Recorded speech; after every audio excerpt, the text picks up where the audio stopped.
சென்னை மாநகரத்தில் மின்சார பேருந்து இயக்குவதற்காக தமிழக அரசு, தமிழக முதல்வர் உலக வங்கியுடன் ஒப்பந்தத்தை போட்டிருக்கிறார்கள். அந்த உலக வங்கியுடன் ஒப்பந்தத்தில் அவர் என்ன சொல்றாருன்னா, சென்னை நகரத்தில் இன்றைய தினம் 3233 பேருந்துகள் வந்து இயக்கப்பட்டு வருகிறது. உலக வங்கி ஆலோசனைப்படி 2032ஆம் ஆண்டு 7578 பேருந்துகள் இயக்கணும். அப்போ சென்னை நகரத்தில் மாநகர போக்குவரத்துல 2023 28 லட்சம் பேர் வந்து தினசரி பயணம் செய்து கொண்டிருக்கிறார்கள். அதே 2032ஆம் ஆண்டு 55 லட்சம் பயணிகள் என்பது பயணம் செய்யக்கூடிய சூழல் ஏற்படும். அதற்கு தமிழக அரசாங்கத்தில் பேருந்துகள் இயக்க முடியாது. அதனால உலக வங்கியோட ஒப்பந்தம் போட்டு தனியார் பேருந்து இயக்குவது, தனியார் பேருந்து இயக்குவதற்கு ஒரு GCC கிராஸ் காஸ்ட் கான்ட்ராக்ட் என்ற ஒரு ஒப்பந்தத்தின் மூலமாக ஒரு கிலோமீட்டருக்கு ஏசி பேருந்துகள் இயக்குவதற்கு 80 ரூபாய் வந்து ஒரு கிலோமீட்டருக்கு. அதே போன்று நான் ஏசி பேருந்து இயக்குவதற்கு ஒரு கிலோமீட்டர் 77 ரூபாய் என்ற அடிப்படையில் ஒரு கான்ட்ராக்ட் அடிப்படையில் இந்த பேருந்தை வந்து இயக்க போறோம். இந்த பேருந்து அனைத்து சலுகைகளும் இருக்கும் என்ற அடிப்படையில் வந்து ஒரு வெற்று விளம்பரத்தை இந்த அரசாங்கம் செய்து கொண்டிருக்கிறது. இந்திய தொழிற்சங்க மையமும், ஜனநாயக வாலிபர் சங்கமும், மாணவர் சங்கமும் மக்கள் மத்தியில் நாங்கள் இந்த பிரச்சாரத்தை ஏன் கொண்டு போறோம்னா, இந்த அரசு உலக வங்கியினுடைய ஒப்பந்தத்திற்கு மண்டியிட்டு இந்த அரசாங்கம் அவர்கள் சொல்லக்கூடிய விஷயங்களை செய்வதற்காக தனியார் மூலமாக பேருந்து இயக்க போறோம்னு சொல்றாங்க. தனியார் புகுந்தால் மக்களுக்கு சேவை இருக்குமா? நீங்க இப்ப வந்து சமீபத்தில் உக்ரைன்ல நடைபெற்ற இந்த வார நேரங்கள்ல அங்க இருக்கக்கூடிய இந்தியாவுடைய இளைஞர்கள் வேலை வாய்ப்பிற்காக படிப்பதற்காக சென்ற இளைஞர்களை உக்ரைன் போர் நடைபெறும் போது அங்க இருந்து இந்தியாவுக்கு கொண்டு வருவதற்கு ஒரு பொதுத்துறை ஏரோப்ளைன் இல்ல, ஏர் இந்தியா தனியார். அதே போல மேற்கு வங்கத்தில் ஒரு ரயில் விபத்து ஏற்படுது.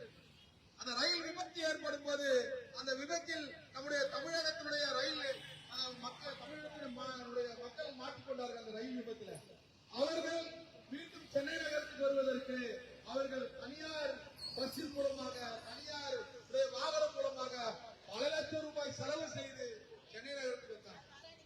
இன்றைய தினம் நம்முடைய ஒரு பொங்கல், ஒரு பண்டிகை காலங்களிலே மக்கள் வந்து வெளியூர் செல்வதற்கு 6000 ரூபாய் செலவு செய்து ஆம்னி பஸ்ஸில் போகக்கூடிய ஒரு நிலை ஏற்படுகிறது. அப்போ தனியார் என்பது அவர்கள் லாபம் பொய்த்தவர்கள் தனியாரை தவிர அவர்கள் சேவை செய்வதற்கு தனியார் வருவதில்லை. கூட அரசாங்கம் வந்து மினி பஸ் ஜூன் மாசம் வரும்னு சொல்றாங்க. ஜூன் மாசம் இலவசமா அந்த மினி பஸ்ல ஏற முடியுமா? இல்ல மக்களுக்கு குறைந்த கட்டணம் ஏற முடியுமா? ஏற்கனவே மினி பஸ் 5000 பதிவுக்கு நீங்க 1030 ஓடிட்டு இருக்கு. மற்றவர்களுக்கு லாபம் உடைய நிப்பாட்டிட்டு இருக்கா.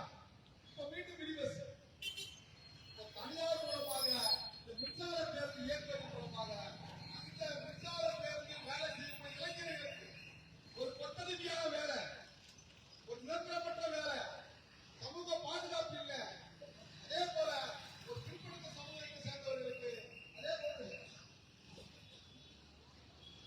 நம்முடைய தாழ்த்தப்பட்ட சமுதாயத்திற்கு நம்முடைய தமிழக அரசாங்கம் சொல்லிக் கொள்கின்ற இடஒதுக்கீடு 69% என்பது மிகப்பெரிய ஒரு கேள்விக்குரிய அமையும்.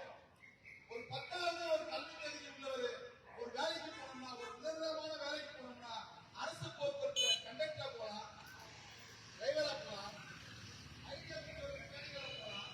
ஒரு நிரந்தரமான ஒரு வேலை, இடஒதுக்கீடு அடிப்படையில் வேலை கிடைக்கிற சமூகத்துக்கு இளைஞர்கள் படித்தவர்கள் காலத்துல அரசாங்கம் தனியார் மினி பஸ் தனியாருடைய லாட்டி பஸ் போறோம், அவர்கள் இறங்குவாங்க, மக்களுக்கு சலுகைகள்லாம் பறிபோகாது என்ற ஒரு ஏமாற்றத்தை சொல்றாங்க.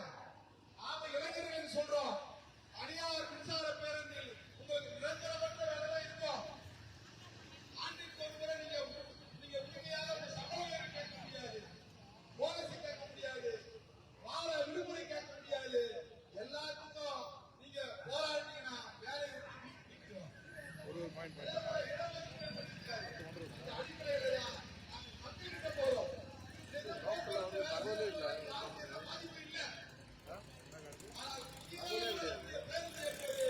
அரசு போக்குவரத்து கழகம் மூலமாக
நன்றி, வணக்கம்.